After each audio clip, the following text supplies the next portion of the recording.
Portanto, nesse momento, nós iniciamos a gravação da aula e aí a gente vai bater um papo aqui com vocês. Nós vamos interagir também sobre habeas corpus, tema extremamente importante dentro do direito processual penal, do direito penal também, claro, que cai em provas, principalmente na prova da OAB. Então, é um tema bastante relevante que nós vamos iniciar hoje os estudos, culminando no final com a entrega do portfólio, que vai ser uma petição inicial de habeas corpus. Mas não se preocupem, da mesma maneira que da outra vez, no defesa em auto de infração, no projeto anterior, eu vou explicar para vocês aqui o passo a passo de como se monta uma petição de habeas corpus, e vocês vão ter a oportunidade aqui, até mais vezes do que o defesa em auto de infração, de fazerem vários habeas corpus aqui comigo, antes de vocês entregarem o portfólio final. Tenho certeza que vai ser muito divertido esse curso de habeas corpus, e que nós vamos iniciar fazendo aqui uma homenagem, e ao mesmo tempo que nós fazemos uma homenagem, nós vamos também debater um pouco sobre uma parte lúdica do direito, porque o direito também não é só técnica, ele entra também a criatividade, e eu vou colocar para vocês, para que a gente possa falar sobre habeas corpus, não um habeas corpus, mas é um equivalente ao habeas corpus. Deixa eu mostrar para vocês, para que depois a gente introduza, a partir desse equivalente do habeas corpus, nesse momento histórico que eu vou trazer para vocês aqui, o tema do habeas corpus, tá bom? Então, prestem bem atenção.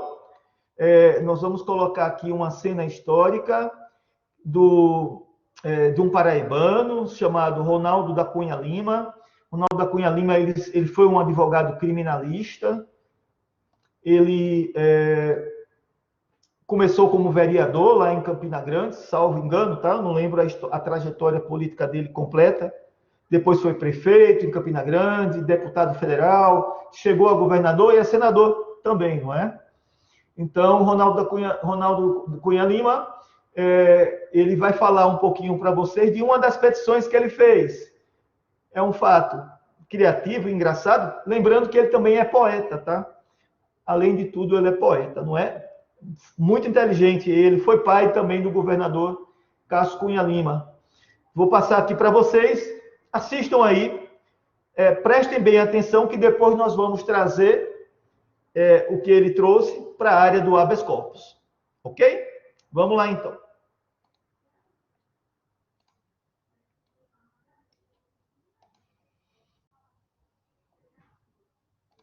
Eu fui procurado por um amigo que criava porcos em casa. Ele tinha a sua pocilga que incomodava muito a vizinhança. E o secretário de saúde resolveu prender os porcos, fechar, acabar a pocilga desse meu amigo cliente. Ele me procurou para soltar os porcos. Então eu requeri um habeas corpus. Em seguida, eu fui procurado por um amigo. Eu fui procurado por um amigo que foi preso e autuado em flagrante porque estava fazendo uma serenata. Imaginou, né? Que insensibilidade, né? Ele ser preso porque foi enquadrado como perturbação do sossego público. Ele pagou a fiança, mas o delegado ficou com o violão, fez o inquérito e mandou para a justiça o inquérito e acompanhou o violão como instrumento do crime. Ele me procura para que eu libere o violão. E eu fui ao cartório falar com o juiz. Era, na época, o doutor Arthur Moura. Logo depois, era lindado ao Tribunal de Justiça e depois presidente do Tribunal de Justiça. E um homem de muita sensibilidade. E o juiz disse: olha, Ronaldo, o advogado é poeta, o réu é boêmio, o instrumento do crime é violão. Isso dá verso. Se você... Esse juiz era um poeta, né? É um poeta. Esse juiz é notável. Ele hoje está residindo, ele se aposentou há poucos dias no tribunal, um desembargador, mas é uma imensa alma, grande criatura. Eu tenho por ele uma grande admiração. E E então eu compus essa petição do habeas pinho, que era para liberar o violão, e consegui, com o despacho do juiz, do doutor Arthur Moura, que foi despachou, deferiu, concedendo a ordem penal. Mas viu o ingresso também, né? Despachou o ingresso. Tudo custava de ouro. Bom, a petição é a seguinte: o instrumento do crime que se arrola neste processo de contravenção não é faca, revólver nem pistola. É simplesmente, doutor, um violão. Um violão, doutor, que na verdade não matou nem feriu um cidadão. Feriu, sim, a sensibilidade de quem ouviu vibrar na solidão. O violão é sempre uma ternura, instrumento de amor e de saudade. O crime a ele nunca se mistura e não existe entre ambos afinidade. O violão é troca dos cantores, dos menestréis de alma enternecida que canta as mágoas que povoam a vida e sufocam as suas próprias dores. O violão é música e é canção. É sentimento, é vida, é alegria, é pureza, néctar que extasia, é a dor do espiritual do coração. Seu viver como o nosso é transitório, mas seu destino não, se perpetua. Ele nasceu para cantar na rua e não para ser arquivo de cartório. Mande soltá-lo pelo amor da noite, que se sente vazia em suas horas, para que volte a sentir o terno açoite de suas cordas leves e sonoras. Libere o violão, doutor juiz, em nome da justiça e do direito. É crime, porventura, o infeliz cantar as mágoas que lhe enchem o peito? Será crime, afinal, será pecado? Será delito e tão vis horrores? Perambular na rua um desgraçado, derramando na praça suas dores? É o apelo que aqui lhe dirigimos, na certeza do seu acolhimento. Juntada desta aos autos nós pedimos e pedimos também deferimento. A resposta do juiz. E o despacho do juiz, para que eu não carregue remorso no coração, determino que se entregue ao seu dono violento.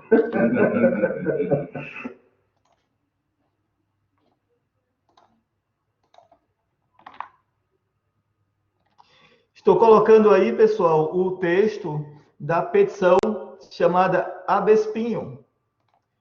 A petição que o, então, advogado criminalista Ronaldo Cunha Lima impetrou perante o juízo em virtude, como foi dito aí, da apreensão do violão num processo de contravenção penal, em que se suscitava contra o réu, se imputava ao réu uma contravenção de perturbação do sossego público. Portanto, o violão ficou apreendido como objeto do crime.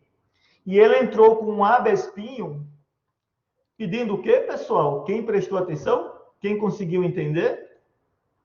O que é que ele pedia na petição de habeas pinho?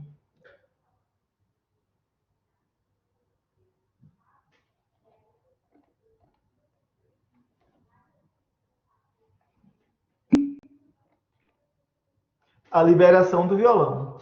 Muito bem, David.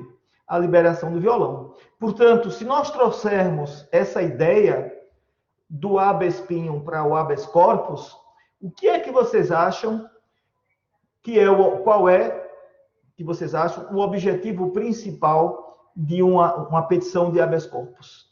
Se a gente for fazer mutatis mutandis a ideia do habeas pinho para o habeas corpus. Liberar algo, mas que algo é esse, Amado?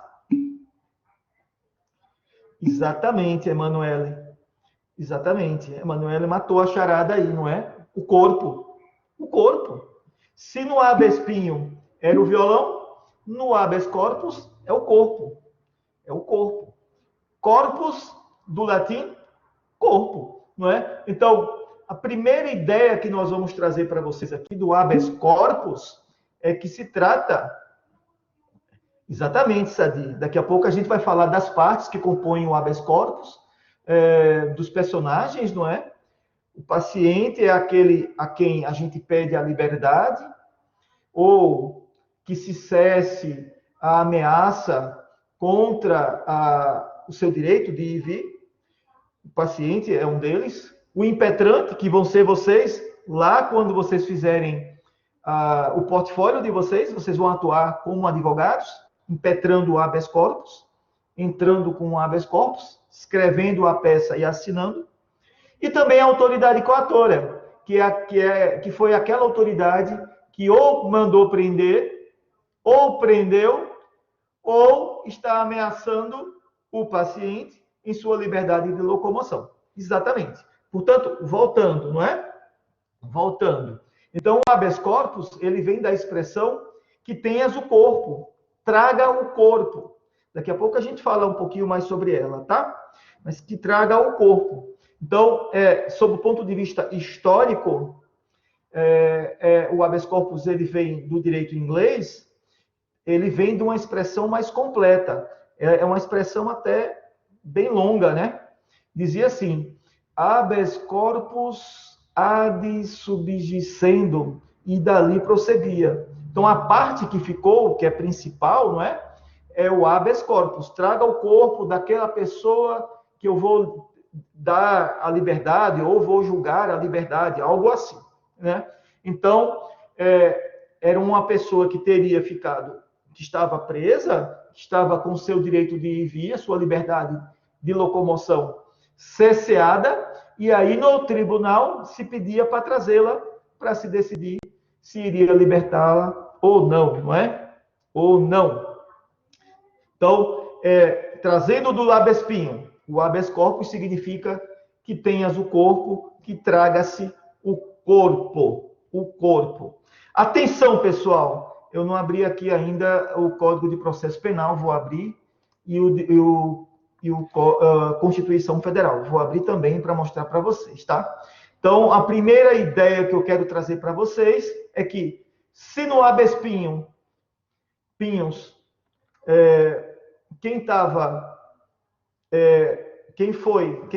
o objeto que fora apreendido foi o violão, no habeas corpus, Código de Processo Penal, no habeas corpus é o corpo, não é? É o corpo. É o corpo que está ali preso ou tendo a sua liberdade de locomoção ameaçada. Preso ou tendo a sua liberdade de locomoção ameaçada. Portanto, pessoal, atenção. Deixa eu só abrir aqui o Código de Processo Penal, né, para colocar para vocês aqui. Artigo 647. Portanto, meus prezados e minhas prezadas, obrigado, Alexandra. A primeira grande informação que eu vos trago é que o habeas corpus é um remédio constitucional que visa garantir a liberdade de locomoção. Essa garantia da liberdade de locomoção dá-se contra violência ou ameaça de constrangimentos ilegais em relação a essa liberdade. Portanto, o habeas corpus é um remédio constitucional. Temos, além dele, mandado de segurança, o habeas data, mandado de junção. Temos outros remédios constitucionais, mas o habeas corpus é aquele remédio constitucional específico para garantir a liberdade de locomoção. Pode falar, Adriano, por favor. Professor, não sei se você já explicou isso, que eu entrei um pouco atrasado, mas, tipo assim, esse habeas corpus, ele se encaixa, por exemplo, quando a pessoa é presa sem ter todos os direitos ativos, tipo assim, eu tenho direito ao telefonema para o meu advogado, se eu não tiver esse direito concedido, o advogado pode entrar com habeas corpus ou não tem nada a ver? Sim e não, não é? Os direitos constitucionais são vários, tem toda uma lista de direitos constitucionais, e a pessoa, mas a sua pergunta é fantástica, a pessoa, quando ela é presa, por exemplo, em flagrante, ela tem cesseada ali, violada ali a sua liberdade de locomoção, ela não perde seus direitos.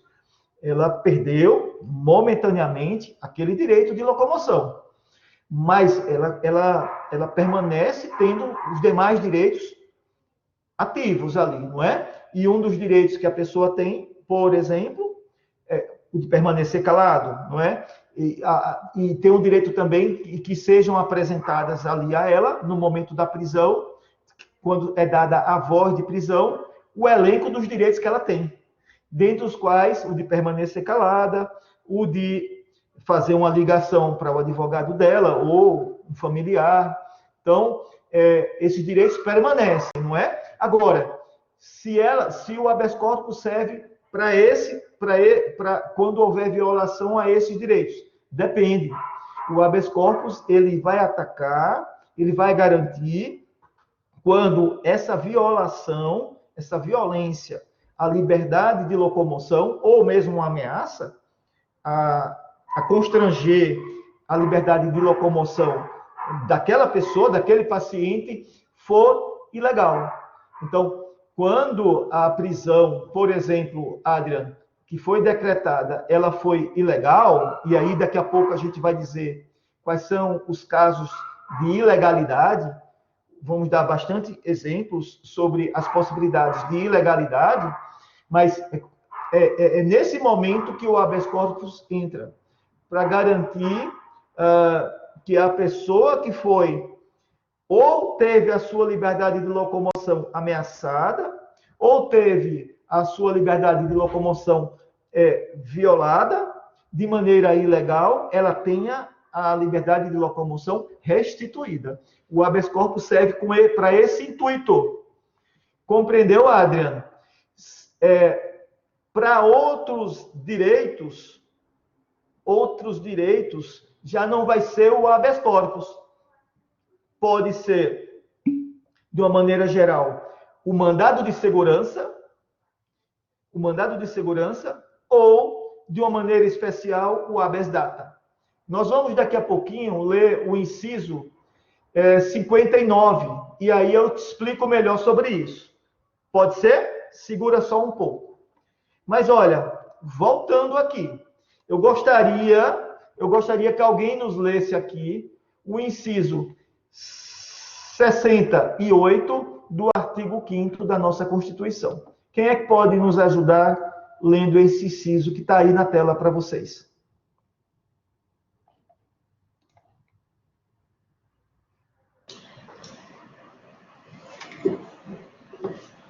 É do artigo 5º, né? Vamos lá? Conceder-se-á habeas corpus sempre que alguém sofrer ou se achar ameaçado de sofrer violência ou coação em sua liberdade de locomoção por ilegalidade ou abuso de poder. Muito obrigado, Alexandra. Portanto, estão vendo aí que o habeas corpus é um remédio constitucional, uma garantia constitucional que visa resguardar a liberdade de locomoção contra ilegalidades ou abuso de poder em relação a essa liberdade de locomoção, seja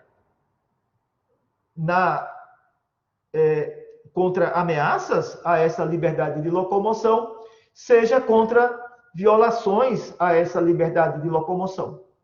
Portanto, nesses dois casos, o remédio jurídico que nós temos para garantir a liberdade de locomoção é o habeas corpus. É o habeas corpus. Portanto, pessoal, sob o ponto de vista constitucional, nós temos aí no inciso 68 a fundamentação do habeas corpus. A fundamentação do habeas corpus. No inciso seguinte, a gente tem, e aí convém agora, já, Adriano, mostrar para vocês a diferença do habeas corpus para os demais remédios constitucionais. Quem é que pode ler aqui para a gente, por favor, o inciso 59, ou seja, o inciso seguinte?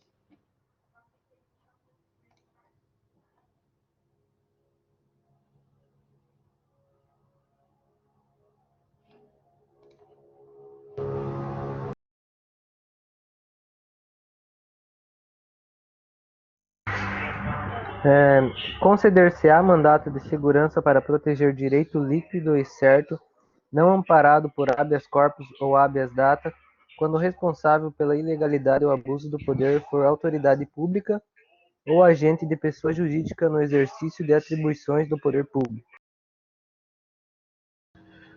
Muito obrigado, Adriano. Muito obrigado. Portanto, da leitura do inciso 69, nós destacamos para vocês que o habeas corpus é o remédio jurídico, é o mandamos para fazer cessar ilegalidades ou abuso de poder em relação ao direito à liberdade de locomoção. Quando outros direitos forem violados, será o caso não de se impetrar um habeas corpus, mas, por exemplo, um habeas data, em relação ao direito, por exemplo, às informações nossas nos arquivos de caráter governamental ou público, a saber quais são as informações nossas que estão lá, ou a retificá-las, ou, em outro exemplo, mandado de segurança, quando houver violação a outros direitos, a outras garantias. Portanto, no caso do habeas corpus, nós temos que ele é relacionado ao direito à liberdade de locomoção. Compreenderam esse aspecto? Ele tutela, assim, a liberdade de locomoção. Todos compreenderam isso?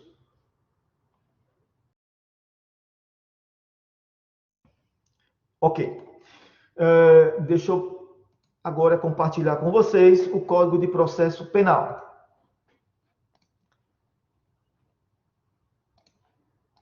Nós temos também a fundamentação do habeas corpus no Código de Processo Penal. Essa fundamentação do habeas corpus no CPP, ela está presente no artigo 647. Artigo 647. Quem é que pode ler para a gente aqui o artigo 647?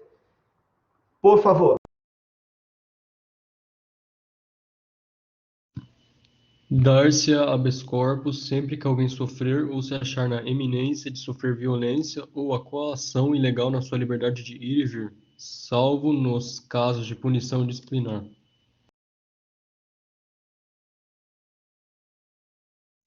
Muito obrigado, Amade. Muito bem. Vejam que o habeas corpus, muito embora ele seja um remédio constitucional, ele também tem fundamentação, ele está fundamentado ainda no CPP. O CPP que nós estamos com ele aberto aqui para vocês, em seu artigo 647. Conforme Amade leu para a gente, ele é destinado a garantir a liberdade de locomoção, a liberdade de ir, de vir, de estar, de permanecer, a liberdade de locomoção. E ele é utilizado enquanto remédio contra violações, coações ilegais a essa liberdade de locomoção. Tá bom? Agora, há uma exceção. Ele não é utilizado contra punições de caráter disciplinar. A gente sabe que nós temos uma justiça castrense, mas na justiça castrense, sim. Ele pode ser utilizado, por exemplo, se algum policial militar ou alguém do exército comete um crime, dentro da esfera criminal, ele pode entrar com habeas corpus, como qualquer pessoa. A gente vai ver que o paciente do habeas corpus pode ser qualquer pessoa. Mas, quando a punição for de caráter disciplinar, exemplo, lá no quartel, não é? Tem algumas punições disciplinares que a pessoa, o soldado, ele precisa permanecer durante o final de semana no quartel, digamos, não é? Para essas punições de caráter disciplinar, não cabe habeas corpus, não é? Sim, Paulo Sérgio, o habeas corpus, ele pode ser entrado por qualquer pessoa. Qualquer pessoa pode impetrar um habeas corpus. Não precisa ser advogado, tá? Qualquer pessoa pode entrar com habeas corpus. inclusive o próprio paciente, não é? Ele pode entrar com habeas corpus. Então, o habeas corpus, a priori, ele pode ser impetrado, não é? O impetrante pode ser qualquer pessoa. Eu vou chegar lá. A sua pergunta é ótima, tá? Pode ser impetrado por qualquer pessoa. O paciente também pode ser qualquer pessoa. Inclusive, não precisa que a pessoa seja advogada e nem precisa, inclusive, que a pessoa seja brasileira. A pessoa pode ser estrangeira. O único requisito é que seja escrito em língua vernácula. Portanto, tem que ser português. Tem que ser em português. Mas não precisa, a pessoa pode ser estrangeira. O impetrante ou o paciente podem ser pessoas estrangeiras. Inclusive, pessoal, o próprio promotor, o membro do Ministério Público, ele pode entrar com habeas corpus em favor de um paciente nos autos daquele processo que ele está. Não tem problema nenhum. Porque ele está ali agindo em defesa da sociedade, não é como custos legis, como fiscal da lei. Então, não há problema nenhum que ele entre com habeas corpus também.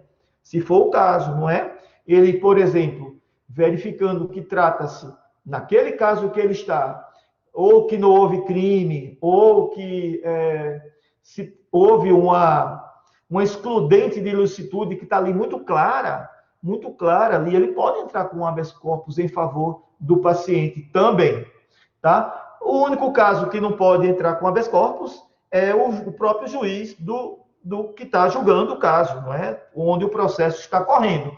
Então, ele não pode impetrar habeas corpus em favor do paciente que é réu no processo que ele está julgando. Aí não é? Porque ele não vai impetrar uma ordem de habeas corpus para ele mesmo conceder a ordem. Não dá, né? Nesse caso, não. Mas em outros processos, ele pode, agindo como cidadão, entrar com habeas corpus sem problema nenhum. Sim, eu vou mostrar aqui para vocês. Vou até mostrar aqui para vocês. Não respondi ainda, tá, Paulo Sérgio? Não respondi ainda, tá? Agora, olha, o analfabeto pode entrar com habeas corpus? Pode. Ele pode pedir para alguém escrever para ele, tá? E aí ele assina com o dedo lá, ou arrobo, não é? Alguém assina por ele. Mas o analfabeto pode entrar com habeas corpus também. Deixa eu colocar aqui, já que você tocou no tema, não é? Eu tinha trazido aqui para vocês verem um habeas corpus que foi impetrado no STJ, e não foi o primeiro, nem será o último, escrito em papel higiênico. Escrito em papel higiênico. Escrito em papel higiênico, tá? Cadê Paulo Sérgio? Deixa eu responder a tua pergunta, mas antes deixa eu só mostrar aqui, tá? Então, nesse caso aqui, ó, olha que interessante. Ó, o habeas corpus foi todo escrito em papel higiênico. Não foi o primeiro, tá? Então, os processos hoje são digitais, não é? A maior parte dos processos está em meio digital. Então, ele foi digitalizado e depois distribuído para um dos ministros do STJ, o ministro da área penal, né? Das câmaras criminais. Então, não só tem um caso, já teve vários casos, tá? Assim, escrito dessa maneira, tá? Nem precisa ser um advogado, como nós falamos, não é? O próprio paciente pode escrever um habeas corpus. E nem precisa que haja aquela formalidade que a gente pede nas peças processuais, na petição inicial, que exige uma formalidade, que o juiz vai analisar a formalidade da peça. Não precisa, tá? Ele pode ser escrito de uma maneira informal também. Né? E não é porque foi escrito pelo próprio paciente que o juiz não deva dar uma atenção especial, como ele dá com os demais processos de habeas corpus. Gente, o processo de habeas corpus, vocês vão ver, ele tem o rito célere. O rito dele é célere. Quando eu trabalhava lá no gabinete do desembargador, Câmara Criminal, desembargador também, eu estava fazendo, eu e os meus colegas que eram também analistas judiciários, quando a gente estava fazendo algum processo, chegava a habeas corpus, o desembargador sempre nos orientava para dar uma paradinha e pegar o processo de habeas corpus, porque ele tinha prioridade. O processo de habeas corpus, ele tem prioridade perante os demais. Outros processos, a gente, por exemplo, apelação criminal. Quando eu lavrava o voto do desembargador, mandava o despacho lá, já tinha vindo, por exemplo, do revisor, não é? O revisor vinha com o relatório, a gente fazia o voto, o desembargador assinava um despacho para a secretaria do tribunal pedindo pauta, pedindo dia para ser julgado, para julgamento, para colocar na pauta da Câmara Criminal. O habeas corpus não precisa disso. O habeas corpus, o desembargador até perguntava, olha, gente, estou indo agora na sessão da Câmara Criminal. Tem algum habeas corpus pronto aí para eu já levar? A gente já entregava em mãos para ele já levava lá para a mesa, para a sessão, para julgar na hora, porque o habeas corpus ele tem prioridade. Tá bem? Sim. Aí, olha só, Paulo. Sim e não, tá? Sim e não. Eu não vou responder a sua pergunta nem sim, não. Depende de cada caso. Paulo, a princípio, não. Qualquer pessoa pode impetrar um habeas corpus, mesmo que não tenha procuração do paciente, tá? A princípio, não precisa. Não precisa ter procuração do paciente para impetrar uma ordem de habeas corpus. Agora, se aquele paciente, aquela pessoa, ela tem advogado nos autos do processo, ela está representada, ela tem advogados que defendem o direito dela de defesa, a plenitude de defesa dela está resguardada, e se o juiz perceber que tá se entrando com vários habeas corpus em nome dela, simplesmente para, digamos, eu não diria protelar, mas chamar a atenção da justiça, ele pode indeferir de plano aquela petição de habeas corpus, sem nem tomar conhecimento. Compreendeu? É tudo uma questão de bom senso, Paulo Sérgio. Digamos, tá se entrando, várias pessoas estão entrando com habeas corpus em favor de um determinado paciente, sendo que aquele paciente já entrou com habeas corpus perante o tribunal ou perante o juiz, a autoridade competente para julgar, tá? Porque a gente vai ver, a autoridade competente para julgar o habeas corpus tem relação com a autoridade coatora. Se a autoridade coatora, por exemplo, for o delegado, a autoridade competente para julgar o habeas corpus será o juiz de primeiro grau, o juiz de primeiro grau. Se a autoridade competente for o juiz singular de primeiro grau, quem vai julgar o habeas corpus, hierarquicamente, está acima. É o Tribunal de Justiça ou o TRF, se o juiz for estadual ou federal. Se a autoridade coatora for o Tribunal de Justiça, o TJ ou o TRF, a autoridade competente para julgar vai ser o STJ, e se a autoridade coatora for o STJ, vai ser o STF, que vai julgar. Ok? Então se apercebeu que naquele caso ali está se entrando com vários habeas corpus, sendo que o paciente já está sendo defendido, ele já pediu um habeas corpus, o habeas corpus dele já está sendo julgado, esses outros habeas corpus podem ser não conhecidos. Não conhecidos arquivados sumariamente, porque também não se deve brincar com a justiça, não é? O acesso à justiça é um direito fundamental, mas o abuso também não pode acontecer. O HC tem prioridade.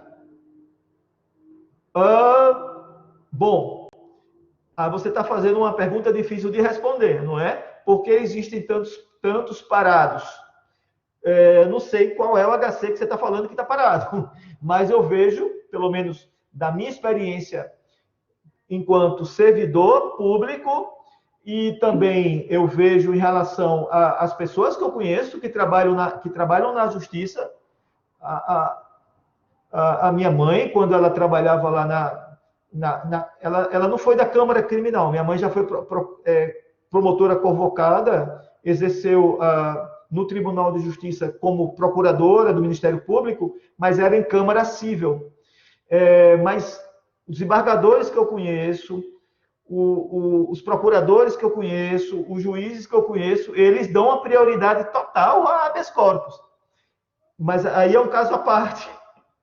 Aí é um caso à parte, viu, Paulo? Não vamos entrar nesse mérito agora, senão a gente pode se perder. Mas, olha, habeas corpus tem prioridade, sim. Vocês vão ver isso, tá? E prioridade total. É claro que você pode, no habeas corpus, pedir um liminar. Pedir um liminar, tá? Porque, normalmente, no habeas corpus, vai se pedir informações à autoridade coatora, antes de decidir o mérito do habeas corpus.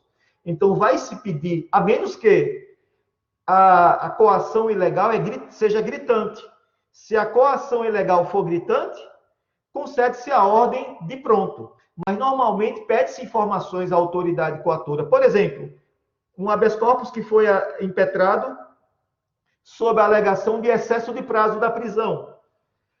O desembargador não vai ir ali de cara saber, não é? Se aquele excesso de prazo se deu por conta da própria defesa, que às vezes acontece. Às vezes a defesa ela suscita atos processuais, diligências, que ela mesma causa o excesso de prazo, ou se foi por conta do juiz, ou se foi por conta da própria complexidade dos autos do processo. Então, é de bom alvitre suscitar no habeas corpus que seja ouvida o desembargador, relator do habeas corpus, ou o juiz que vai julgar o habeas corpus, que seja ouvido a autoridade coatora. Mas aí pode ter uma liminar, Paulo Sérgio, compreendeu? Então, se houve uma liminar e aí o juiz indeferiu a liminar, o habeas corpus pode demorar um pouquinho mais, compreendeu? Porque aquela fase da urgência foi ultrapassada. Então, ele pode pedir que seja ouvida a autoridade coatora para depois julgar o mérito, do HC. Compreendeu aí, Paulo? Vamos voltar aqui, então. Compreendeu? Alguma dúvida? Até agora? Bom, qual é a origem do habeas corpus? Vocês estudaram com o professor Rodrigo a Magna Carta, lembram? Ah, sim. Processo penal, ele não é complexo. Não é complexo, tá? Ele tem poucos recursos. Olha, vou te falar. Eu só fiz um exame da OAB. E eu escolhi penal e passei, tá? E eu digo outra coisa, não estudei. Mas por que eu passei sem estudar? Eu escolhi penal lá na segunda fase da OAB e passei. Muito embora eu não possa tirar a OAB, eu seja incompatível, não é? Eu não tenho como fazer a inscrição na OAB por conta do cargo que eu exerço, mas eu passei no exame de ordem, direito penal e processo penal. Mas por quê? Por conta da prática mesmo, né? Então, aqui, eu digo uma coisa, os portfólios que vocês fazem, e aí eu peço, por favor, olha, aquele emotion, né? Assim, o emotion é assim, é desse jeito, que vocês colocam. Então, eu peço para vocês, olha, quando forem fazer portfólios, quando forem fazer aqui as petições que a gente pede para vocês fazerem, isso, Rafael, esse emotion aí, por favor, não copiem de ninguém, não vão lá pegar modelos. Vocês podem depois, quando estiverem exercendo profissionalmente, advocacia, ou analista judiciário, ou consultor jurídico, ou, sei lá, vocês podem pegar modelos e utilizar, mas agora não é o momento. Façam, escrevam vocês mesmos, no papel. Giovana, bem-vinda, tá? Seja muito bem-vinda. Nós estamos gravando a aula, justamente porque a gente sabe que o tema é altamente relevante e que algumas pessoas, muitas vezes por motivos superiores não conseguiram chegar no horário, tá bom? Eu peço para vocês, por favor, escrevam no caderno, façam a petição, o portfólio de vocês no caderno, só depois passem para o computador, digitem, né? Porque quando você está escrevendo, as áreas que envolvem o armazenamento daquela informação no cérebro, a quantidade de áreas é maior do que quando você está digitando. Portanto, convém que você escreva, tá? A minha filha, há uns meses atrás, eu não lembro se foi no Natal, ela pediu para comprar um iPad para ela, né? E eu não queria comprar. Eu disse, não, você não vai... Você tem aqui, você escreve. E ela tem uma quantidade enorme de cadernos aqui que ela usou para o vestibular. E agora, no curso de medicina, uma montanha de cadernos também, todos que ela escreve estudando, né? Ela estuda escrevendo. Então, eu disse, não. Ela disse, não, pai, mas olha, esse iPad novo... Eu não estou fazendo propaganda não, viu, gente? É só explicando. Esse iPad novo que tem aqui, ele reconhece a nossa escrita. Então, eu escrevo, eu consigo escrever nele, e aí eu passo para o PDF direto. E ela, inclusive, usa uns desenhos lá no PDF, uns canvas lá que ela usa. Então, então tá bom. Já que você vai continuar escrevendo, beleza. Então, vamos lá para o iPad. Ela comprou o iPad com a caneta também, né? Mas, olha o que eu estou chamando a atenção. Escrevam. Que é para quando vocês chegarem na segunda fase da UAB, vocês tirarem de letra. Porque não é difícil. Não é difícil, tá? Esse caso aí, Paulo Sérgio, se foi o que eu estou pensando, olha, é uma aberração, mas não é a primeira também, nem a última, não é? Nós temos muitas aberrações. Por exemplo, teve um caso que me deu vontade de vomitar, foi aquela menina menor de idade, que ela ficou presa numa cela com pessoas, com homens maiores de idade. Gente, tem coisa pior que isso, não é? Um absurdo maior que esse. Bom, mas olha, esse caso aí foi uma das grandes injustiças. Paulo, isso não acontece só no Brasil, tá? O nosso sistema jurídico penal, ele comete erros, ele erra sim, e aí com o avanço da perícia no âmbito criminal, dos exames de DNA e outros exames que estão havendo aí, ele está ajudando, inclusive, a soltar pessoas que foram presas injustamente, que é um grande absurdo que ocorre ainda. Alexandra, por favor.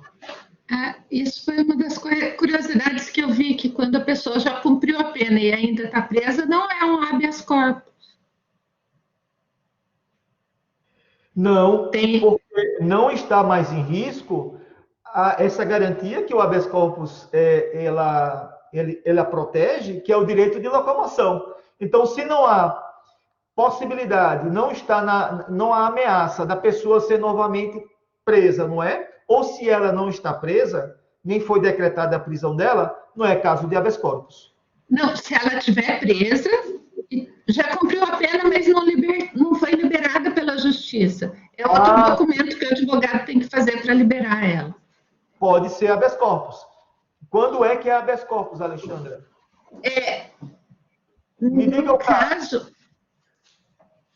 Está lá no quadro, só um pouquinho. Então, eu vou pegar e já trago aqui. Beleza. Mas, olha, voltando, o que a Alexandra falou é importante.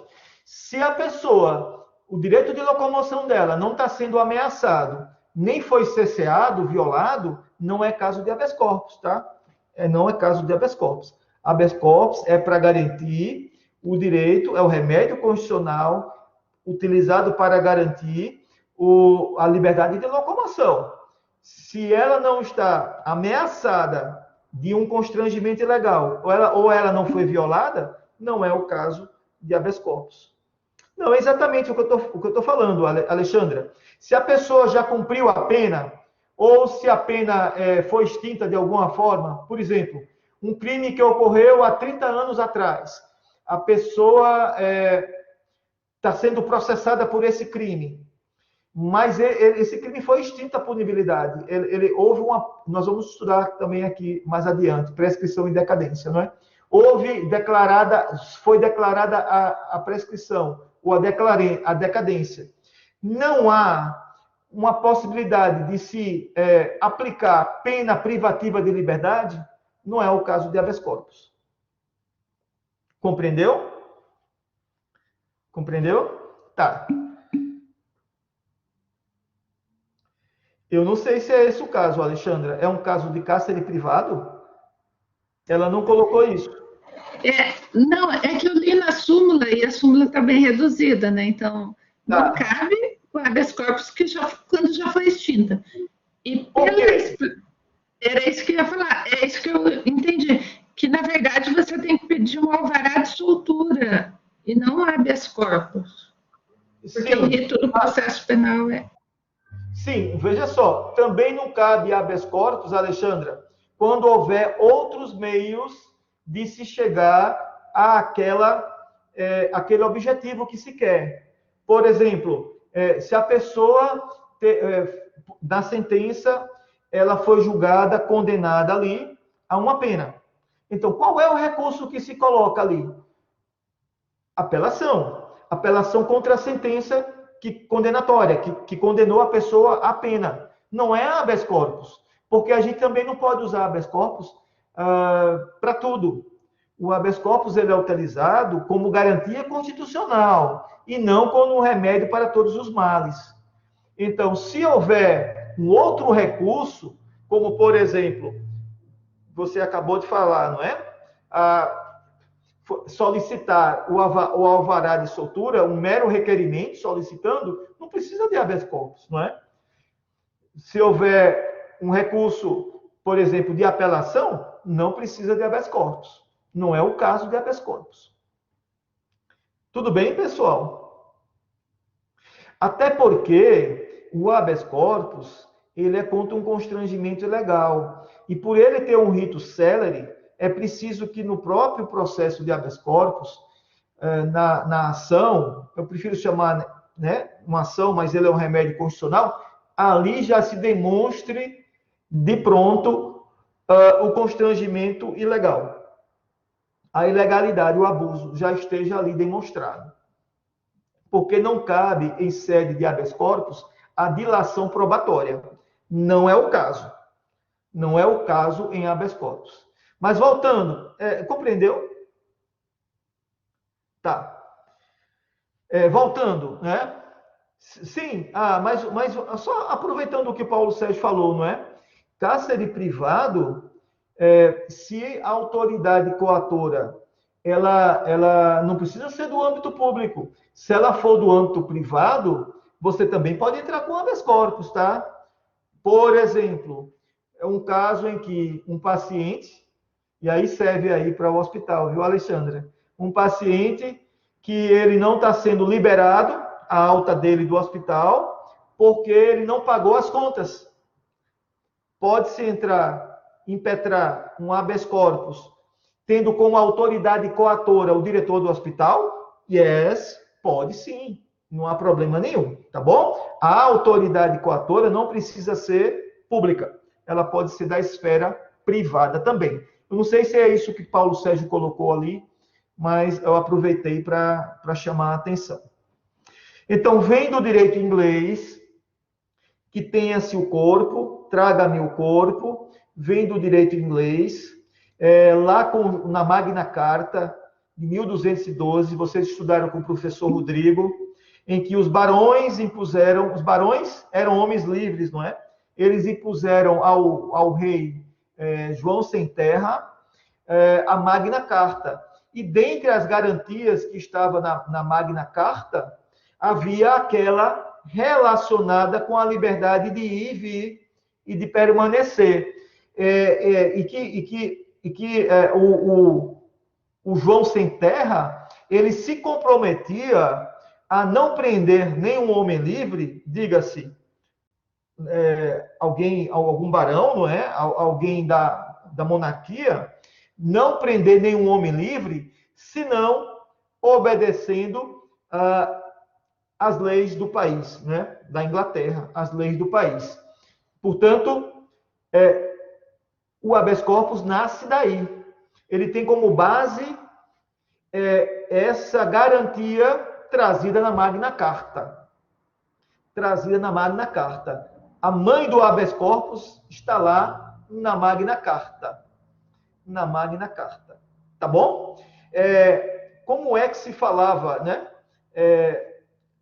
Falava-se mandamos. Mandamos era a conduta.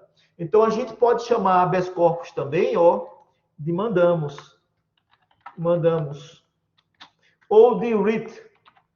Também é um outro nome que a gente pode dar para o habeas corpus. Estou escrevendo para vocês aí. O writ. Ambos vêm do direito inglês, né? Então, que se observe essa conduta. Qual conduta? De só prender alguém dentro, em conformidade com as leis do país. Então, essa conduta é um mandamos. Então, o habeas corpus é um mandamos para que a autoridade coatora observe essa conduta de só prender alguém, ninguém poderá ser detido, ser preso, se não em conformidade com as leis. Então, o habeas corpus também é chamado de mandamos ou writ. Writ é a escrita, a lei, a ordem. É o writ. Amade, pode falar. Bom, professor, bateu uma dúvida aqui, mas, por exemplo, ela se enquadra nas leis do país, né?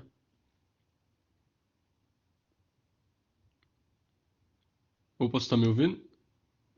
Eu estou te ouvindo, sim. Eu não entendi, foi a pergunta. É que você tinha falado, por exemplo, ela, para poder abrir um habeas corpus, ela se enquadra na lei do país, né? Não sei, o que você tinha falado agora? É que Calma, eu vou formular melhor a pergunta, que ficou confuso agora na minha mente, mas deixa eu formular melhor, aí eu volto aqui. tudo bem. Mas o que eu falei, não é? É que eu vou explicar mostrando como o habeas corpus surgiu no Brasil. Eu acho que pode te ajudar. Deixa eu compartilhar com vocês um decreto do Dom João VI, enquanto príncipe regente aqui no Brasil. Paulo Sérgio, pode falar. Só a título de curiosidade, bem interessante esse decreto. Amade, eu acho que vai te ajudar. Boa noite, professor, primeiramente a todos. Professor, só uma questão da prisão em segunda instância. Quando foi declarado que haveria prisão só após a segunda instância, então quer dizer que todos os advogados deveriam entrar com pedido de HC para a liberação dos seus pacientes que estavam presos em primeira instância? Ótima pergunta. A princípio, sim. A princípio, sim. Mas lembra que a impetração de um habeas corpus não precisa ser feita por um advogado. Qualquer pessoa, inclusive utilizando um papel higiênico, pode escrever um habeas corpus em favor do paciente, não é? Então, não só o advogado, qualquer pessoa, ele próprio, entendeu? Ele pode ir lá, e olha como é simples, tá? Ele precisa só fazer algo assim, ó. Senhor juiz, eu, fulano de tal, venho perante Vossa Excelência solicitar ou impetrar esta ordem de habeas corpus, tendo em vista decisão prolatada ou pelo tribunal tal, proibindo a prisão em segunda instância. Somente. Nesses termos, peço e espero deferimento. Coloca a data, está feito o habeas corpus. Tem que assinar. O habeas corpus não pode ser apócrifo, tá? É preciso que a pessoa assine. Então, qualquer pessoa, Paulo, agora, olha que interessante. Eu vou falar para vocês um caso que aconteceu. Eu aprendi muito com o desembargador, né, que eu trabalhei. Um caso que aconteceu lá que foi surpreendente, né? Então, mas olha, tem que assinar. Agora, no momento em que o juiz, ele se depara com uma situação de ilegalidade, ele não vai impetrar um habeas corpus, mas ele pode conceder a ordem de ofício. Então, se o juiz se depara com a ilegalidade nos autos, ele deve conceder a ordem o habeas corpus, o mandamus, o writ de ofício. Compreendeu, Paulo Sérgio? Tudo bem, Vanessa? Seja bem-vinda. Emanuele perguntou ali, ó, no caso de internação compulsória. Pessoal, olha, gente, pode haver, alguém pode ficar internado compulsoriamente? Claro. Tanto pode ser em virtude, lembra do Adélio Bispo? Se a pessoa foi considerada inimputável, no caso de Adélio Bispo, foi por doença mental. Foi por doença mental. Deixa eu me lembrar. Esquizofrenia delirante, algo assim. O CID eu não estou lembrado agora, mas é esquizofrenia delirante, algo assim. Então, em virtude de doença mental, ele foi considerado inimputável e, por isso, ele não vai cumprir pena e ele ficou sujeito à medida de segurança. Medida de segurança é o quê? É uma internação compulsória em hospital de tratamento, nosocômio, hospital de tratamento. Hospital de tratamento no âmbito do direito penal, tá? Hospital de tratamento no âmbito do direito penal. Então, nesse caso aí, foi uma internação compulsória, medida de segurança. Mas também, na esfera civil, a pessoa pode ser internada compulsoriamente. Existe uma lei que permite, em certas condições, que a pessoa seja internada compulsoriamente.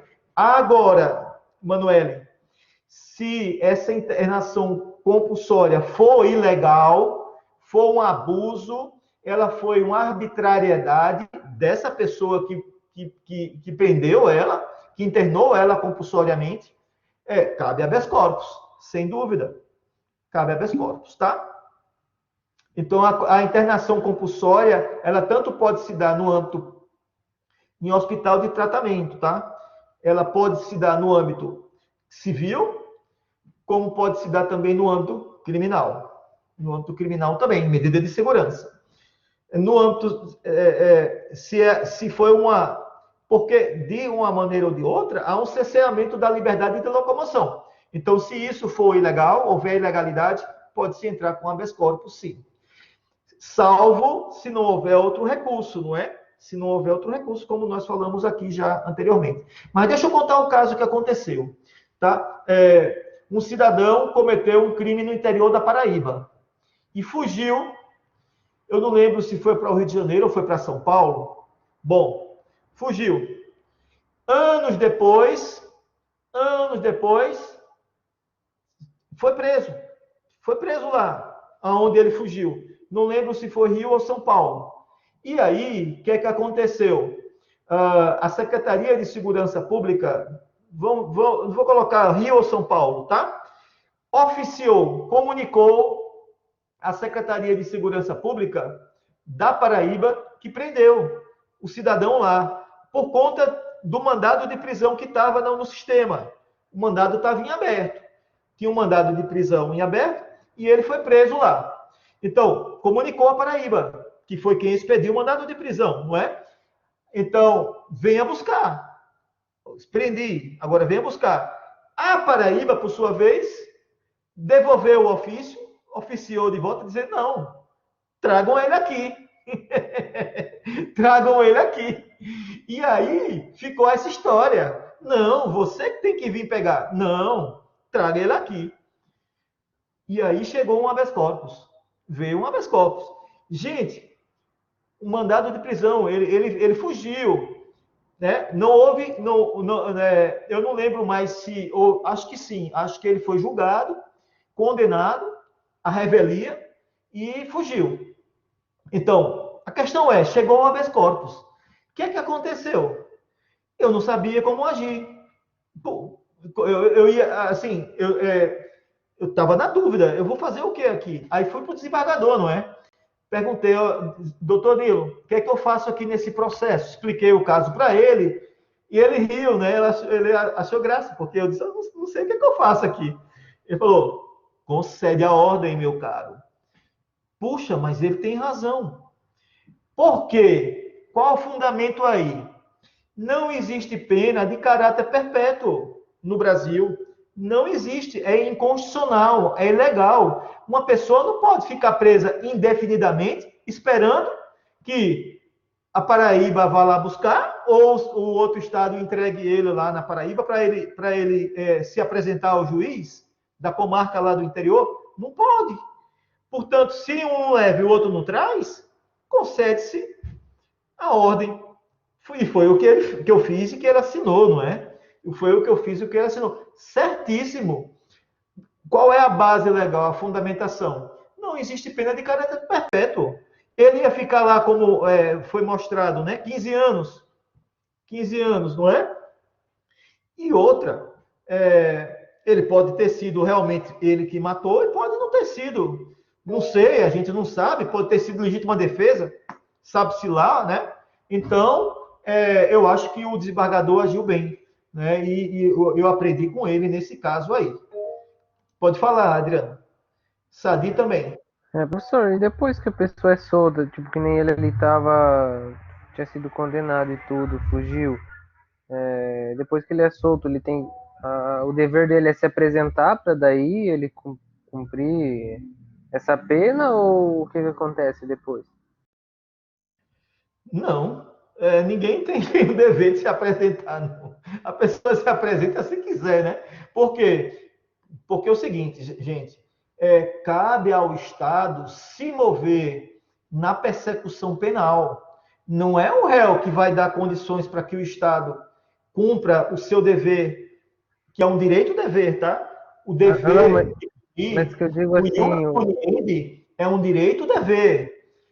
Então, cabe ao Estado realizar os meios necessários para cumprir.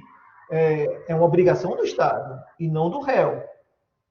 Mas o que eu digo assim, o procedimento, a continuação disso, depois que ele que recebeu o habeas corpus lá tudo. Não cabe a nós. A nós cabe, chegou o habeas corpus, a nós cabe deferir, conceder a ordem. O processo daí continua normal. Cada qual que faça a sua parte. Tá entendendo? Eu achei a decisão dele certíssima. Sadi, pode falar. Professor, a minha dúvida é assim, eu entendo ali que fala na Constituição que o habeas corpus sempre que alguém sofrer ou se achar ameaçado de sua liberdade, de violência ou coação.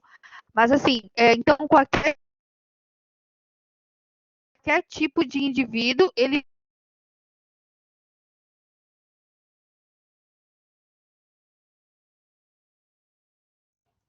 O Sadi cortou um pouco, eu não consegui compreender. Se você puder repetir. Conseguiu, sim, professor? Não consegui. Tá, a minha dúvida é assim. Certo.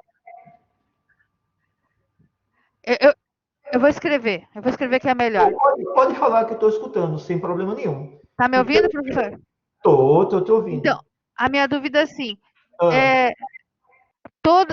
Qualquer tipo de indivíduo pode impetrar o habeas corpus, mesmo que ele esteja errado, mesmo que ele tenha cometido um crime? Cabe ao juiz daí deferir ou não, é isso?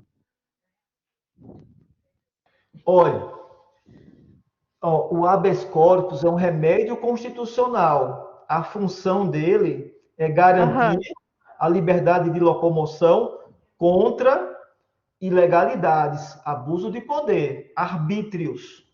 Então, eu não estou dizendo que a pessoa não possa entrar com habeas corpus, mas o intuito da existência desse remédio constitucional é garantir legalidades. Portanto, vamos lá. Se aquela pessoa, por exemplo, alguém furtou um celular na Avenida Brasil, gente, ela pode, no momento que ela furtou um celular, ela pode ser presa ali? Qualquer pessoa pode chegar e segurar ela no momento em que ela furtou o celular? Sim. Por quê?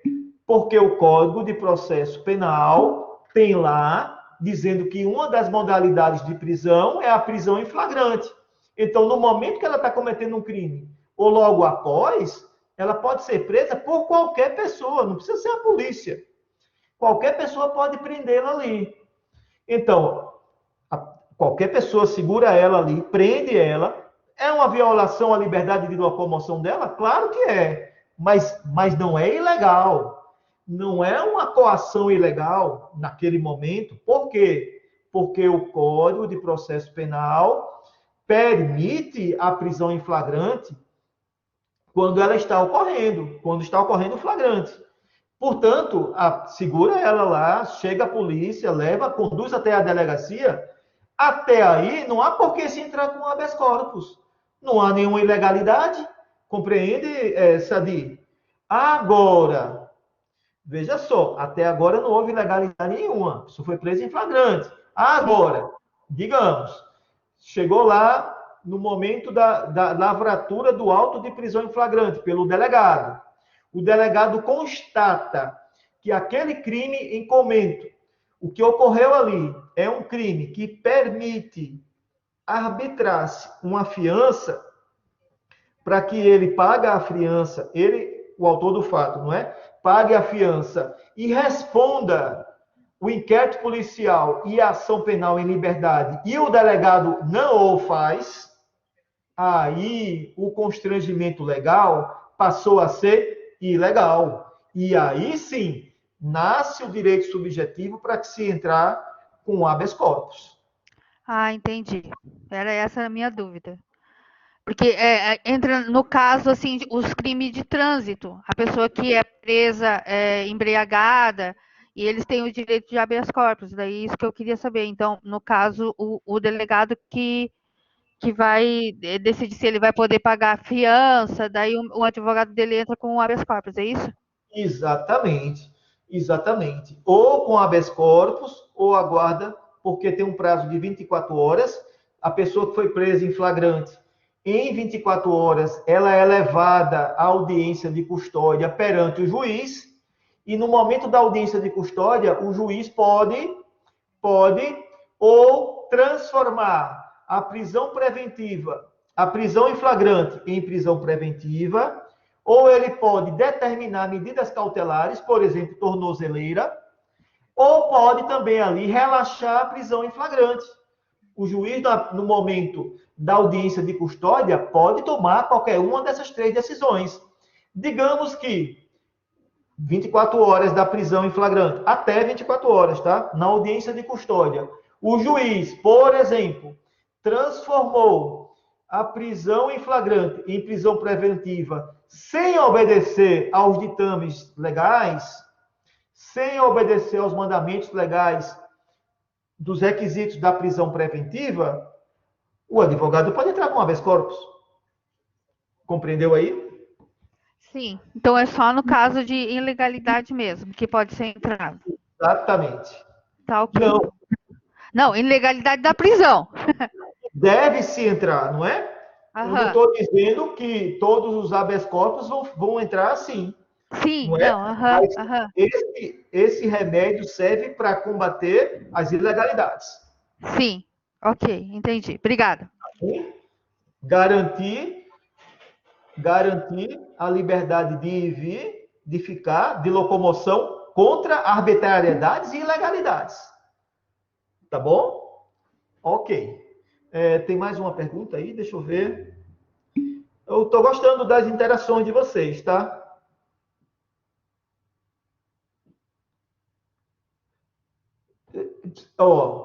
Qualquer pessoa que comete um crime, no momento que ela está cometendo um crime, ela pode ser presa em flagrante. Qualquer pessoa, tá? Claro, tem algumas pessoas que têm prerrogativas, não é? Mas qualquer pessoa, a prisão em flagrante é a única exceção contra a possibilidade da pessoa ser presa sem ordem judicial escrita. Sem ordem judicial escrita. Então, só há duas possibilidades de você ser preso um dia. Ou em virtude da decretação de uma prisão preventiva, uma prisão temporária escrita, uma prisão provisória, ou depois da sentença condenatória, expedisse uma ordem de prisão, tem que ser uma ordem escrita. Ou a outra possibilidade é em flagrante. Não há mais outra possibilidade. Portanto, não há mais nenhuma outra. Se for preso de uma outra maneira, é uma coação ilegal. Agora, quem pode prender alguém que comete um crime, está cometendo um crime flagrante ali, ou acabou de cometê-lo? Qualquer pessoa. Pois não, Paulo Sérgio? Professor, a pergunta foi muito baseada na questão de militar, que quando eu servi o exército, se algum militar fosse preso ou abordado por outro militar, digamos um policial militar, teria que um sargento se deslocar do batalhão até o local para fazer a prisão desse soldado, ou enfim, dessa pessoa. Então não poderia ser um agente militar normal. Mas olha, são prerrogativas que tem. Eu acho que essas prerrogativas são de oficiais, né? São prerrogativas que tem. É como o advogado também. No momento que o advogado é preso em flagrante, tem que vir alguém da OAB. Tem que ter a presença de alguém da OAB, um representante da OAB ali. Como da mesma maneira que quando vai se decretar uma busca e apreensão, um mandado de busca e apreensão, que é uma medida extrema, tá? Porque o advogado ele tem prerrogativas, por exemplo, da inviolabilidade profissional dele, não é? Do sigilo também. Então, uma busca e apreensão no escritório de um advogado é uma medida altamente extrema, tá? Vai precisar de um representante da OAB lá no momento que vai se realizar essa busca e apreensão.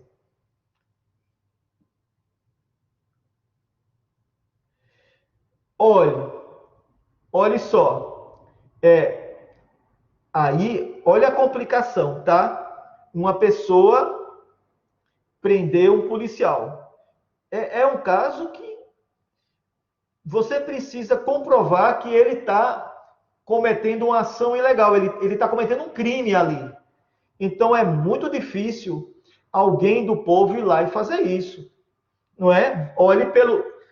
Veja só, há um fosso, nesse caso aí, entre o que está na lei e o que acontece na vida real. Às vezes acontece, não é? Como é que eu, por exemplo, mesmo sabendo que um policial está cometendo um crime, ele armado, eu vou prendê-lo? De maneira nenhuma. Eu não sou obrigado a fazer isso. Entendeu? Eu não sou obrigado a fazer isso. Agora, é o contrário. Agora, um outro policial que está vendo ali, que tem um policial cometendo um crime, ele em serviço, tá? Ele em serviço, um policial em serviço dentro das suas atribuições jurisdicionais. Ele tem a obrigação de prender o outro. Ele tem a obrigação de prender o outro, sob pena de responder por essa omissão. Inclusive, sob pena de responder por omissão. Então, o policial, sim, ele tem a obrigação de prender o outro, mas eu não. Não, de folga ele não tem a obrigação, não. De folga, não. Pablo, pode perguntar. Professor, não sei como que eu vou perguntar isso, mas eu acho que é assim, ó. Se eu sou preso em outro país e o crime que eu cometi é passivo de eu tenho que ser extraditado, né? No caso. E eles não querem me extraditar. Eu entro com habeas corpus para pedir que eu seja julgado no meu país de origem, porque o crime é passivo desse processo. Eu tenho que impetrar o habeas corpus no Brasil ou no país que eu estou sendo autuado? Porque o habeas corpus ele pode ser exterior também, não pode? Sim, mas olha, vamos lá. A autoridade coatora, ela está em outro país. Então, quem determinou a prisão não está sob a jurisdição do direito brasileiro. O habeas corpus tem que ser dado entrada lá, no outro país. Agora, vamos lá. Digamos que prenderam um diplomata que tem imunidade. A pessoa que foi presa era um embaixador, ele tem imunidade diplomática. A imunidade diplomática não quer dizer que ele não vai ser julgado nem punido pelo crime. Vai, só que ele vai ser julgado e punido pelo crime no país dele.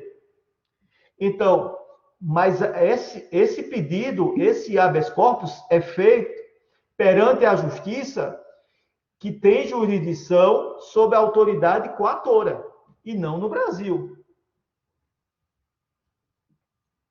Eu acho que não, viu, Paulo? Se a pessoa está de folga, ela não tem ali, ela não está revestida ali da jurisdição dela. Entendeu? Eu acho que não. Eu entendo que não. Um membro, um policial que está de folga, ele prender alguém em flagrante, não, a princípio qualquer pessoa pode, tá? Qualquer pessoa pode prender quem cometeu um crime. Quem cometeu um crime dentro do processo de flagrância, tá? Logo após ter cometido, tá bom? Qualquer pessoa pode. Aí o que é que a gente está querendo dizer aqui? E se a pessoa não fez, vai responder de alguma maneira? Depende. Ele era um policial em serviço, ele estava ali exercendo a autoridade policial dele naquele momento, ele tinha o dever legal de agir? Se ele tinha, ele deveria ter feito a prisão. Mas se ele não estava em serviço, eu entendo que não. Tá? É diferente do médico, eu acho, tá, Paulo? Eu não compararia um policial a um médico. Porque o médico, ele fez um juramento e cabe ao médico agir em qualquer circunstância que ele é médico o tempo todo. Agora, um policial, inclusive, se ele não está de serviço, ele pode não estar armado. Então, digamos, a pessoa que está ali cometendo um crime está armada. Ele tem um dever legal, não estando em serviço, de ir lá prender a pessoa? Imagine. Eu entendo que não. Tá bom? Mas aí é um caso que, se você quiser pesquisar e trazer decisões judiciais, seria legal. Tá bom? Fica à vontade. Se quiser pesquisar, pegar alguma decisão. O que eu estou falando é de folga, tá? De folga eu entendo que não. Que ele não tem obrigação legal. Agora, ele poderia ter prendido a pessoa em flagrante? Claro, qualquer pessoa pode prender. Qualquer pessoa do povo pode prender alguém no estado de flagrância, em flagrante delito. Tá bom? Depois você pode pesquisar e trazer aqui, se você quiser dar uma olhada. Diga aí, Adriano.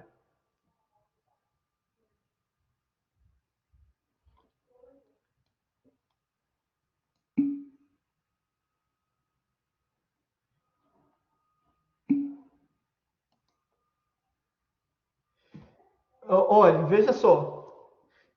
Se o policial não é policial 24 horas, eu não estou entendendo a pergunta. Por que ele recebe o porte?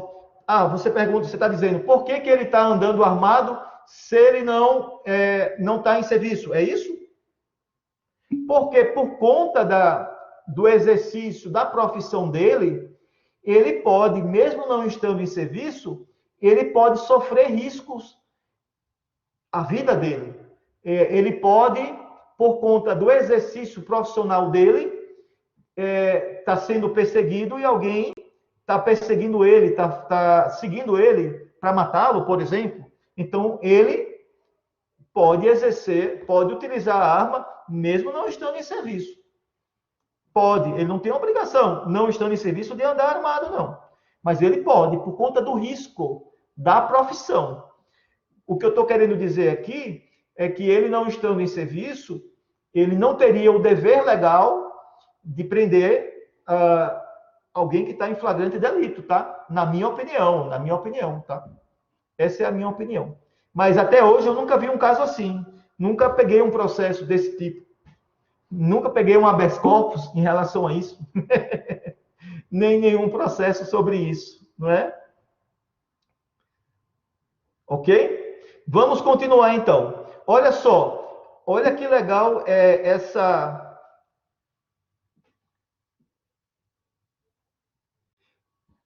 você colocou aí, não é?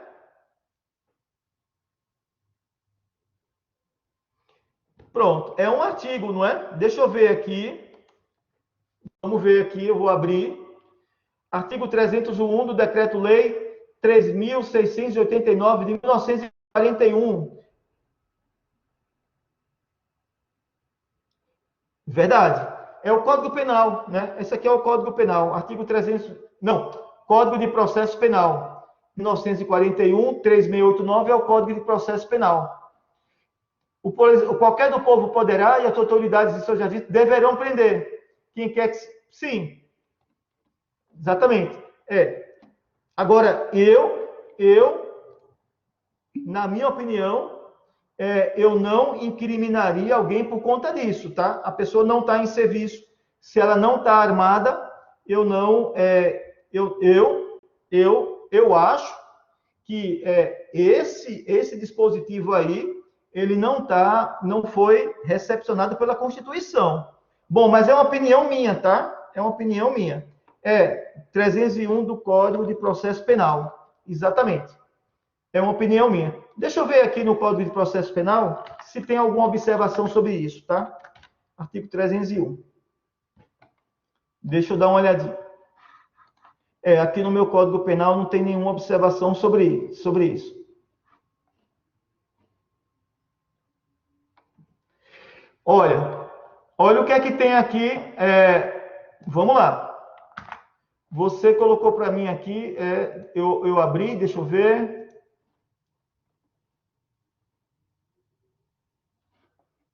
Deixa eu colocar aqui para vocês. Foi esse artigo que você colocou para mim, não foi 301?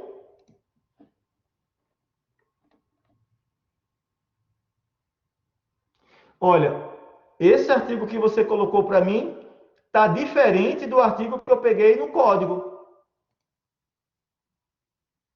Não, está igual, né? Deverão prender.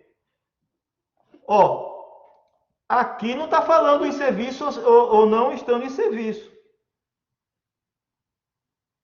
Paulo, o 301 não está falando ele não estando em serviço. Está entendendo, Paulo? Não está falando, tá? Agora, essa decisão, deixa eu ver. Essa decisão, eu não abri, deixa eu abrir a decisão. Ele fala não estando em serviço. Agora, é uma interpretação, tá? É uma interpretação. Eu não li aqui o... Bom, eu não vou ter condições de ler todo o artigo, tá? É um artigo que está no Jus Brasil, né? Agora, veja, da leitura do artigo 301, não está dizendo que ele deve prender não estando em serviço. Agora, essa interpretação aí, eu precisava ler para entender melhor, tá? Eu não interpreto assim. Tá? Eu lendo o 301, eu não interpreto ele não estando em serviço. Porque quando diz aqui, qualquer do povo poderá e as autoridades policiais e seus agentes deverão prender quem estiver em flagrante delito. Está em conformidade com o que eu disse. Porque você não estando em serviço, eu entendo que você não está dentro da sua jurisdição de autoridade policial. Bom, mas a gente pode ver esse caso com mais calma depois, tá bom? Agora, se tem uma decisão aí, entendendo que a pessoa, não estando em serviço, mesmo assim, permanece com esse dever, tudo bem. Eu olho depois a decisão, tá? Agora, da simples leitura do artigo 301, eu não interpreto assim. Se tiver outro artigo, outro dispositivo, digamos, da lei orgânica de alguma polícia civil ou militar, dizendo isso, tranquilo. Mas pelo 301 puro, eu não interpreto assim, ele não estando em serviço. O dever que eu entendo é ele estando em serviço. Tá bom? Mas assim, respeito às decisões que tiverem pensando diferente do que eu penso. Tranquilo. O direito, Paulo, penal, civil, ou qualquer um do direito, ele não tem uma interpretação única. Ele pode ter interpretações divergentes. Pelo que eu estou lendo do 301, eu não interpretaria assim. Mas convinha eu olhar com calma a decisão para ver se ela está bem fundamentada ou não, tá bom? Depois eu olho com calma. Vamos continuar. Ó, Dom João VI... mas olha, eu não sou especialista em direito penal militar, tá? Confesso para você. Não sou especialista em direito penal militar. É um direito bem específico, tem o Código Penal Militar, mas eu não sou especialista nessa área. Não sou. Tenho amigos que são militares, da Polícia Militar lá da Paraíba, amigos meus, que sabem o direito penal militar, mas olha, eu não sou especialista nessa área. Conheço quase nada da Justiça Penal Militar. E do Código Penal Militar, esse aí é que eu conheço muito pouco. Até porque não cai nos concursos, a não ser concurso para a Justiça Militar, né? O concurso para a Justiça Militar cai. O Código Penal Militar e o funcionamento da Justiça Militar. Mas eu desconheço, tá? Então, assim, lendo o 301, CPP, eu não leio com essa interpretação. Mas se tiver em algum outro dispositivo, tranquilo. Pode falar, Paulo. Mas qual a justificativa de se criar um código diferente, um código específico militar? É o próprio funcionamento. A gente não tem só um código penal militar, a gente tem uma justiça castrense, uma justiça que lida com as infrações penais cometidas por policiais em serviço. Então, é toda uma estrutura. Tem juízes que desempenham as suas funções lá, tem tribunais militares também para julgar, tem Ministério Público. Então, é como a justiça eleitoral. Eu não sei se essa justificativa, ela é, assim, eu não sei se, por exemplo, é como hoje, não é? Qual é a justificativa da gente ter hoje uma justiça trabalhista? Eu acho que hoje não precisava mais. A estrutura é tão pesada, não é? A gente tem, é tão cara, como também a justiça eleitoral, também acho que não tem justificativa. Agora, é a mesma justificativa para a área militar. Compreendeu, Paulo Sérgio? Eu acho que o Estado ele é muito pesado e a justiça devia ser reformada. Mas não só isso, muitas coisas que estão hoje, que eu acho anacrônicas, não deveriam mais existir. Justiça eleitoral, caríssima, para funcionar de 2 em 2 anos, caríssima. Justiça militar, também, eu acho que não precisava, não é? Mas tem toda uma justiça trabalhista, olha, não acho que deva existir. Deveria mais existir, não é? Mas, olha, eu falar isso na frente deles, eles vão me trucidar. Porque tem todo um sistema que funciona com base nessas justiças aí. Eu acho que a maior justificativa é que, tanto na justiça trabalhista, como também na justiça militar, é que essas pessoas elas sejam julgadas por que haja uma harmonia no momento de julgá-las, não é? Por pessoas que conheçam bem a área delas. A área militar, por exemplo, não é? A área militar, na justiça trabalhista, por juízes que entendam bem aquela especialidade, que é o direito trabalhista. Então, a mesma coisa com o eleitoral. Mas eu acho que não. Eu acho que hoje já daria para ter varas, né? Dentro da justiça, a gente ter apenas varas. E não uma estrutura tão cara assim. Mas é só uma opinião, tá? É só uma opinião. Então, olha, o decreto de 23 de maio de 1821, do príncipe regente, Dom João VI. Eu não sei se nessa época o Brasil era colônia ainda, ou já era, eu acho que não, já era Reino Unido a Portugal. Mas, olha, esse decreto aqui, apesar de não ter o nome aqui, habeas corpus, foi o decreto que instituiu essa garantia, esse instituto no Brasil. No Brasil, ó. Então, olha o que é que ele diz aqui, ó. promover o mais austero que respeito à lei, respeito à lei, respeito à lei. Ou seja, excitar de maneira mais eficaz e rigorosa a observância sobre a mencionada legislação. Que desde a data em diante, esta data em diante, nenhuma pessoa livre no Brasil, escravos estavam fora, tá? Possa jamais ser presa sem ordem por escrito do juiz ou magistrado criminal do território, exceto somente o caso de flagrante delito. O caso de flagrante delito.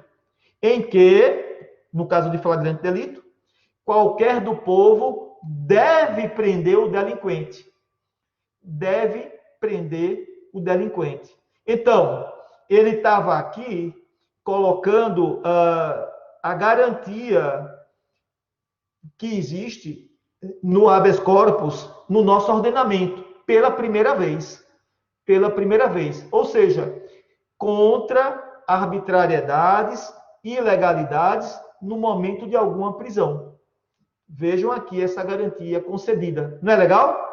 Não é legal isso aqui? É bom a gente olhar, não é? Nas fontes. Garantia da liberdade individual. Não é legal isso aqui?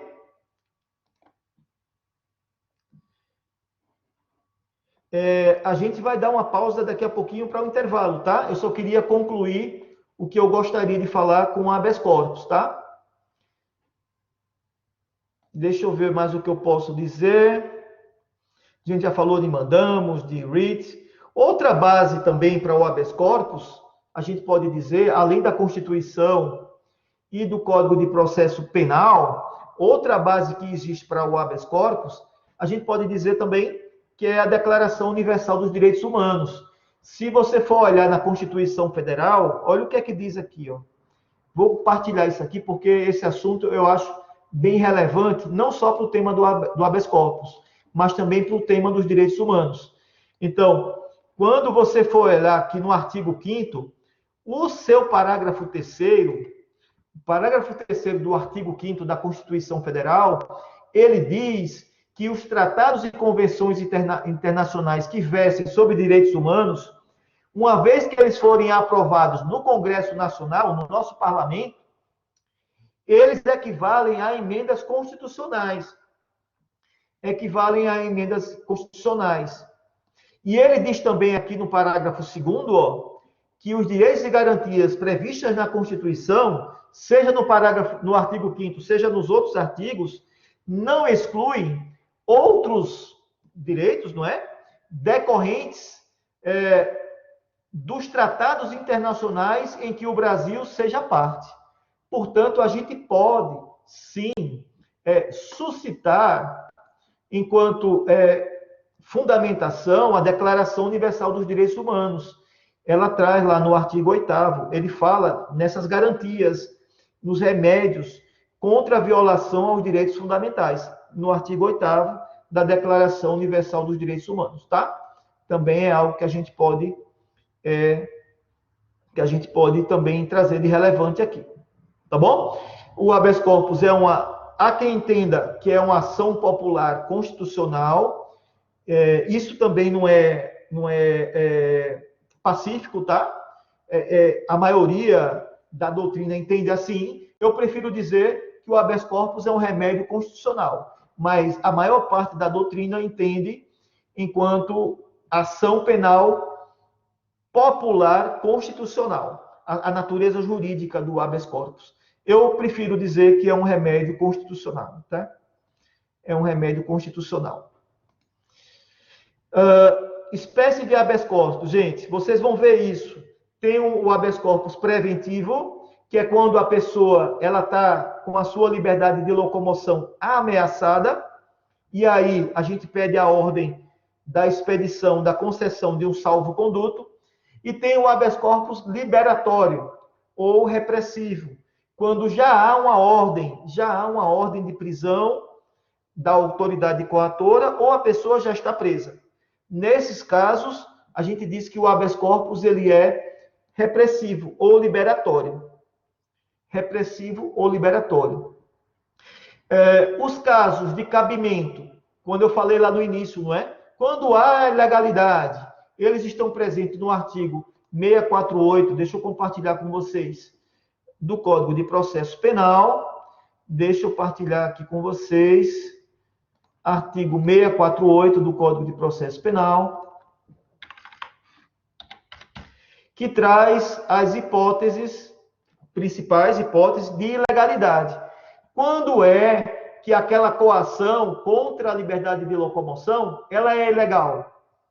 Exemplos: quando não houver justa causa, quando a pessoa estiver presa por mais tempo que a lei determina, quando a pessoa que ordenou a coação não tiver competência para fazê-lo, para expedir a ordem de prisão, quando houver cessado o motivo que autorizou a coação, a prisão, quando, naquele caso que eu falei, não é? Havia possibilidade de prestar fiança e não foi admitida a fiança, quando o processo for declarado nulo, quando foi extinta a punibilidade. Essas aqui são as principais hipóteses de ilegalidade. Lembrem, olha só, por exemplo, caso de suspeição, o processo pode ser considerado nulo. Lembram, recentemente, não é? Houve um habeas corpus que foi impetrado no STF pela defesa do ex-presidente Lula, alegando a suspeição do ex-juiz, não é? Agora ex-juiz, Sérgio Moro, não é? Então, no momento que foi julgada procedente a suspeição, o processo foi manifestamente nulo nos atos processuais praticados pelo juiz. Portanto, foi concedida a ordem de habeas corpus. Não sei se vocês estão lembrados, há pouco tempo atrás, não é? Foi concedida a ordem de habeas corpus e o ex-presidente saiu, né, da prisão. Então, é uma das possibilidades. Eu estou dando um exemplo aqui, gente, não é para chamar a atenção para a área política, não é isso. Eu não gosto nem de misturar as coisas, mas como é um caso conhecido nacionalmente, eu quis mostrar aqui esse exemplo, tá? Quando não houver justa causa, pessoal, a justa causa, ela tem relação com indícios, vou botar aqui para vocês. Justa causa. Com indícios de autoria e materialidade. Indícios de autoria e materialidade. A pessoa, a conduta que ela cometeu não é crime, digamos, ela não está presente em nenhum tipo penal, ela não se enquadra em nenhum tipo penal. A conduta que ela cometeu não é crime, não se enquadra em nenhum tipo penal incriminador. Portanto, não há materialidade. Se não há materialidade, não há justa causa. Portanto, aquela coação deve ser considerada ilegal e passível de cessar mediante habeas corpus. Não há justa causa. Tudo bem até aqui, pessoal? Alguma dúvida?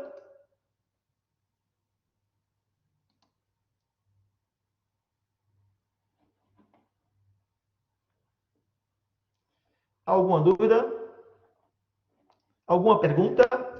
Que bom, muito legal a participação de vocês. Agradeço demais. Não é? A gente vai voltar a falar mais do habeas corpus, tá? Todas as dúvidas? Vamos voltar a falar mais. Essa semana toda é dedicada ao habeas corpus, tá?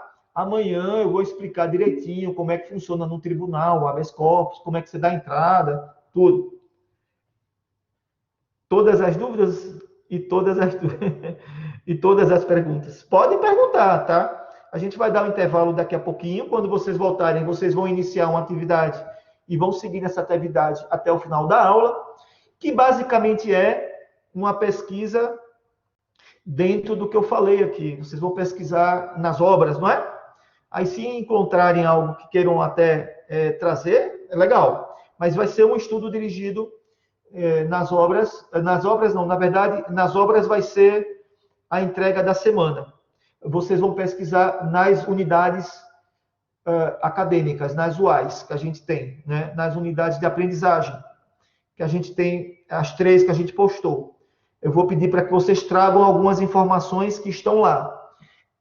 Mas a apresentação não vai ser hoje, é só a parte mesmo de pesquisa. De tudo, mais ou menos o que eu estou falando aqui. Para quê? Para que vocês peguem esse conteúdo e, ao encontrá-los novamente, ao ter a repetição, vocês possam vincar no cérebro de vocês essas informações que eu estou trazendo. Porque o que eu estou falando aqui, vocês vão guardar uma parte, mas depois que vocês forem fazer a pesquisa e responder lá as perguntas que eu coloquei no estudo dirigido, vocês vão gravar mais. Pode falar, Paulo Sérgio. Professor, só uma pergunta rápida. Quando o preso entra com o seu próprio pedido de HC, ele direciona essa carta ou até o papel higiênico, ele entrega para quem? Como que ele direciona até o juiz de competência ou o órgão de competência? Não importa o meio. Chegando na mão do juiz, vai ser distribuído. Vai ser dado entrada na distribuição. Então, chegando na mão de qualquer pessoa que possa distribuir qualquer serventuário até que receber, ele vai lá levar na distribuição e vai lá ser distribuído. Hoje vai ser digitalizado, porque o processo hoje é digital, e vai ser, dali em diante, distribuído para um juiz competente ou desembargador, conforme for, não é? Então, ele dependeria de um agente de carceragem, caso ele não houvesse família nem advogado, para entregar essa carta ou digitalizar. Sim, pode, não tem problema nenhum. O agente de carceragem pode levar à distribuição. Qualquer pessoa. Rafael diz aqui que viu um caso escrito no lençol. O advogado recebeu e encaminhou. Sim, não importa o meio onde escreveu. Precisa ser em português, tá? Precisa ser em português. Sim. A gente vai ver que um dos requisitos da petição inicial é quem? O paciente, mostrar lá quem é. A autoridade coatora, também, é imprescindível. E também o constrangimento que a pessoa está sofrendo. As razões em relação ao constrangimento. E a assinatura. A assinatura também. Se a pessoa não puder assinar, alguém pode assinar por ela a rogo. Ou ela pode colocar o dedão lá, não é? Alguém pode escrever por ela colocar o dedão. Também é possível, tá? Vamos dar um intervalo agora, então, pessoal? Mas a autoridade coatora é preciso, sim, para saber quem é que vai julgar, a competência, tá bem, Alexandra? Precisa se dizer quem foi a autoridade coatora que determinou a prisão. Precisa, sim. Porque é a partir dela que vai se determinar a competência de julgar o habeas corpus. Podemos dar intervalo, então, pessoal? Eu vou parar a gravação